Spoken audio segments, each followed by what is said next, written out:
Okay guys, ituturo ko sa inyo paano ang sekreto ng mga Korean na mag-pickles.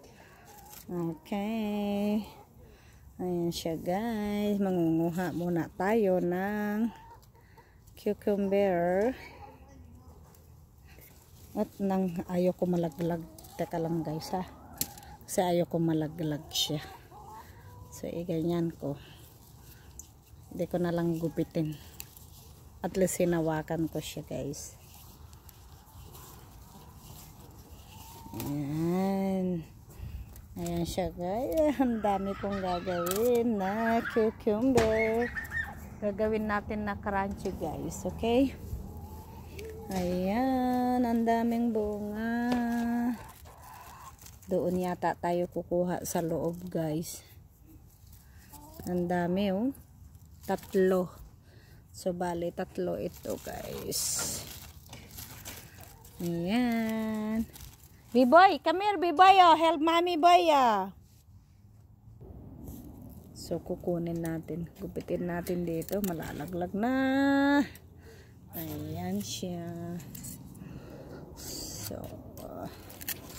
sabi ng mga Korean is masarap daw pag bata. Andun, nalaglag sa loob. Kunin natin sa loob.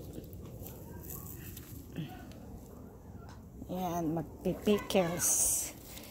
Gawin natin pickles. Ayan siya guys. Ito, pwede ko na siya i-ganon. Ang haba guys, oh. Diba? Kita nyo yan guys. Ito yung tinatawag nilang Korean cucumber. Ang sarap, mahaba-haba. Yan. Ang dami ko nang gagawin. Na cucumber pickles. Grabe. Punta tayo sa next. Ayan. So, kunin natin yung nalaglag kanina. Yung 2. Ayan.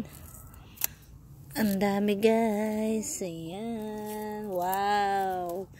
Dami na nito guys. Grabe. 2, 4, 6, 8, 10, 12, 14. Lalaki pa guys. Ayan pa guys oh. Ang dami pang bunga. Yan. Ito wala. Ayan. Ito nagbubunga pa oh. Ang dami oh. Nakikita nyo yan guys. Ito hindi nagtuloy. So, the next. Madali lang naman sila guys. Lalaki ang mga bunga. Bawat ano. Ang dami. Oh. So, yan. Gagawa tayo ng pickles cucumber. So, konting patalastas guys. Ayan. O, diba? Konting patalastas naman. Habang piniprepare natin ang water. Magbo-boil tayo. Ito na guys, ang pagpaprocess kasi ang garapon maliit. Para minsanan, yung cameraman. Mahahabang man kasi to guys. Hindi kasya sa garapon. O di sa pressure cooker ko na lang at least lubog siya guys. So tinuruan ako guys ng Korean kung paano gumawa ng process ng cucumber na crunchy and juicy.